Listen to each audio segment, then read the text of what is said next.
Study IQ IAS, अब तैयारी हुई अफोर्डेबल। नमस्कार दोस्तों आपको याद होगा इस साल के शुरुआत में पार्लियामेंट के अंदर एक बिल पास हुआ था जो कि पेपर लीक से रिलेटेड था और अभी आपको पता है पेपर लीक को लेकर काफी ज्यादा मामला गहरा गया है। इसको देखते हुए फाइनली सरकार ने नोटिफाई कर दिया है, मतलब जो बिल पास हुआ था फाइनली वो कानून बन गया था, दोनों हाउसेस से पास हो गया था, लेकिन अभी तक सरकार ने उसको नोटिफाई नहीं किया था। अब जाकर सरकार ने कल देर रात को खबर आती है कि इसको नोटिफाई किया है और ये खबर आप देख सकते हो, anti paper leak law notified एमिड exam mess. तो इसके बारे में हम थोड़ा डिटेल से समझेंगे कि इसके अंदर है क्या क्या चीजें। मतलब कि अगर कोई पर्सन है, अगर वो चीटिंग करता है या फिर अगर मान लीजिए कोई ऑर्गेनाइज्ड क्राइम करता है, पूरा गैंग है जो कि चीटिंग के अंदर शामिल होता है, तो उन सारे केसेस में कितनी सजा होगी, क्या पेनल्टी दिए जाएंगे, ये इतना इंपॉर्टेंट क्यों है और क्या एक्चुअल में ये जो कानून है देश के अंदर पेपर लीक को रोक सकेगा, ये भी मैं आपको बताऊंगा। काफी कुछ जानने को है, चलिए आगे बढ़ते हैं। लेकिन उससे पहले मैं आप सबको ये बता दूं कि अगर आप 2025 के लिए यूपीएससी की तैयारी कर रहे हैं तो हमारा जो 3 नया बैच है 2025 के लिए, वो आपका 26 जून से स्टार्ट हो रहा है, जिसके अंदर आपको प्रीलिम्स मेंस इंटरव्यू सब कुछ की कंप्लीट प्रिपरेशन कराई जाती है। यहां पर आपको पर्सनल मेंटर अलॉट किए जाते हैं पूरे प्रिपरेशन के दौरान। कभी भी कोई भी डाउट हो तो आप उनसे पूछ पाओगे। तो ज्वाइन करने के लिए हमारे वेबसाइट ऐप पर जाइए या फिर कमेंट सेक्शन में लिंक है और आपको यूज करना है ये कोड अंकित लाइव, ताकि आप मैक्सिमम जो डिस्काउंट है वो ले सकें। और इसके अलावा अगर आप एमसीक्यूज अटेम्प्ट करना चाहते हैं तो मेरे इंस्टा पेज पर जाइए, वहां पर स्टोरीज में जितने भी एमसीक्यूज हैं उसको आप अटेम्प्ट कर पाएंगे। चलिए शुरुआत करते हैं और सबसे पहले ये देखते हैं कि एग्जैक्टली चला क्या है। देखिए, जैसा कि मैं आपको बोल रहा था कि काफी सारी कंट्रोवर्सीज हुई हैं, स्पेशली नीट के बारे में आपने सुना होगा। अभी जस्ट 2 दिन पहले यूजीसी नेट वाला जो एग्जाम है उसको कैंसिल किया गया। इन सारी चीजों को देखते हुए सरकार ने क्या किया है, एक जो कानून लाया गया था अभी तक वो इंप्लीमेंट नहीं हुआ था, देश के अंदर इसको लागू नहीं किया गया था और इसका नाम क्या है, notification of the public examination prevention of unfair means act 2024।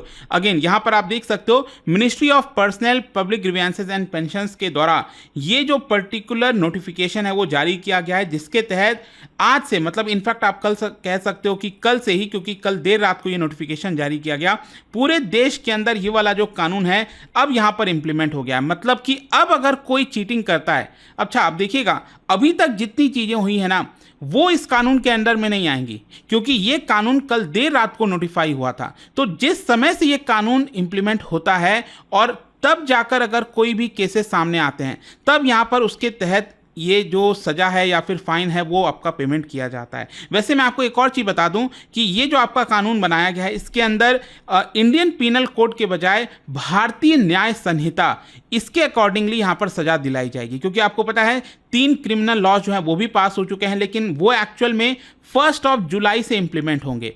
तो अभी के लिए क्या है कि 1 जुलाई के पहले पहले इंडियन पीनल कोड के तहत जितनी चीज़ें हैं वही लागू होंगी, लेकिन उसके बाद भारतीय न्याय संहिता जो नया वाला क्रिमिनल कोड है उसके अकॉर्डिंगली यहाँ पर सजा सुनाई जाएगी। लेकिन यहाँ पर साथ ही साथ आप देख सकते हो कि सरकार का प्लान कहीं ना कहीं अभी इसको नोटिफाई करने का नहीं था। सरकार का प्लान था कि इसको आगे चलकर कुछ दिन बाद, कुछ महीनों बाद इसको लाया जाएगा। लेकिन अभी रिसेंटली ये जो कंट्रोवर्सीज हुई हैं, स्पेशली यहाँ पर आपको पता होना चाहिए कि एक तो नीट को लेकर बार बार मांग की जा रही है दोबारा कराया जाए, यूजीसी नेट वाला जो पेपर है वो ऑलरेडी यहाँ पर एक तरह से कैंसिल हो गया है, और दूसरा एक और एग्जाम मैं आपको बता दूं, कल ही यहाँ पर खबर आया है कि CSIR यूजीसी नीट, ये आपका ज्वाइंट एग्जाम होता है बेसिकली, इसको भी एनटीए ने पोस्टपोन कर दिया। ये एग्जाम 25 जून से 27 जून के बीच में होना था, लेकिन इसको भी पोस्टपोन कर दिया गया। मतलब कहीं ना कहीं एक पैटर्न दिख रहा है कि एनटीए के द्वारा यहाँ पर जो भी एग्जाम्स कंडक्ट कराए जा रहे थे उसमें बहुत सारी गड़बड़ी आ रही थी, और कहीं ना कहीं इसी सारी चीज़ों को देखते हुए यहाँ पर जो नया कानून है उसको फाइनली सरकार ने इंप्लीमेंट किया। क्वेश्चन ये है कि ये जो एंटी चीटिंग लॉ है, ये जो नया कानून है जिसका नाम है public examination prevention of unfair means bill 2024, इसके अंदर क्या क्या चीज़ें हैं, ये है क्या एग्जैक्टली। देखो, पहले तो मैं आपको ये बता दूं कि पिछला वाला जो लोकसभा था, क्योंकि अब जो नया लोकसभा आपका तैयार हुआ है वो है आपका 18th लोकसभा, लेकिन पिछले वाले 17th लोकसभा में इसी साल 5 फरवरी को यहाँ पर जो बिल है वो आपका लोकसभा में लाया गया और इसको पास भी कर दिया गया, और उसके बाद 9 फरवरी को राज्यसभा से भी इसको पास कर दिया गया था। अब देखिए ये जो बिल है वो क्या कहता है, ध्यान से सुनेगा।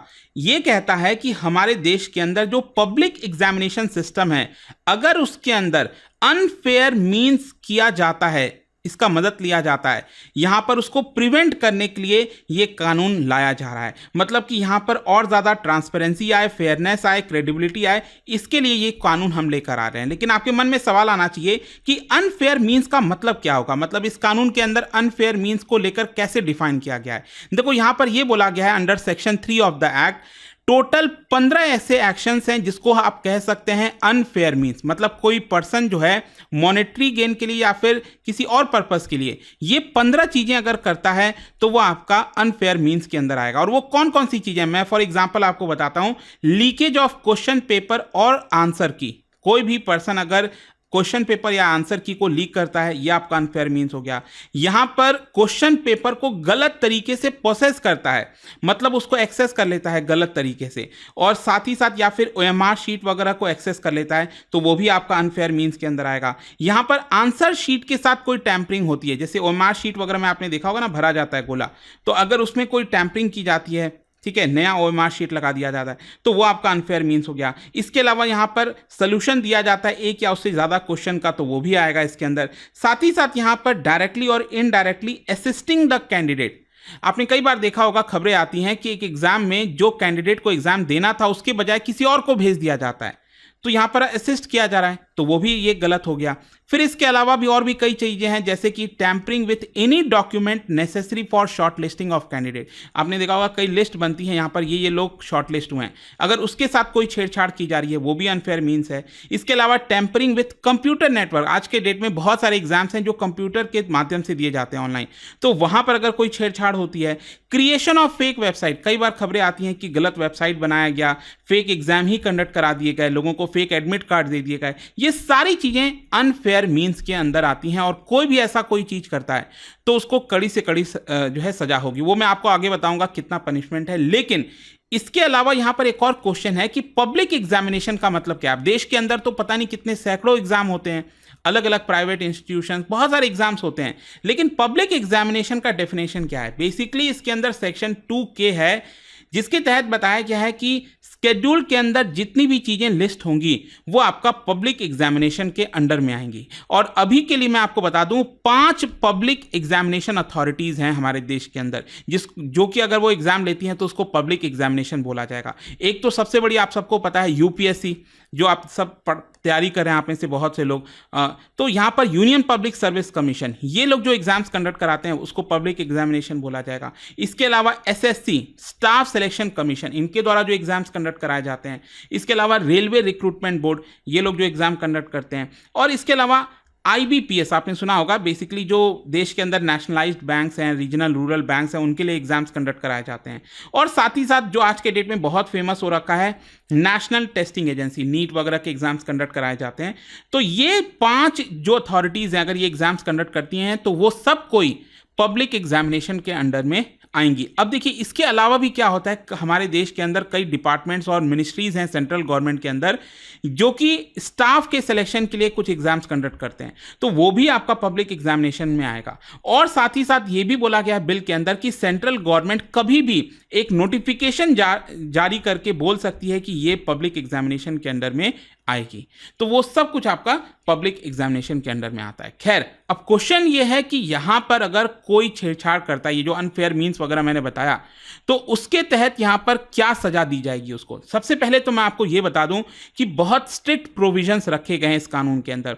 सेक्शन 9 ऑफ द एक्ट कहता है कि जितने भी ऑफेंसेस हैं इसमें, they shall be cognizable, non bailable, non compoundable. इसका मतलब क्या होता है मैं आपको एक एक करके बताता हूं। कॉग्निजिबल का मतलब यह हुआ बिना वारंट के पुलिस आपको अरेस्ट कर सकती है अगर आप इसके अंदर लिप्त पाए जाते हैं।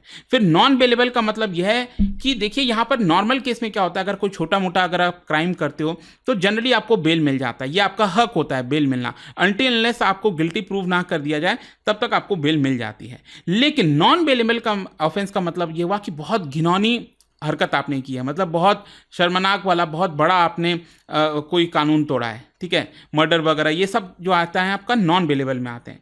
तो यहाँ पर क्या है कि जो मजिस्ट्रेट होता है वो डिसाइड करता है कि आपको एक्चुअल में बेल मिलनी चाहिए कि नहीं।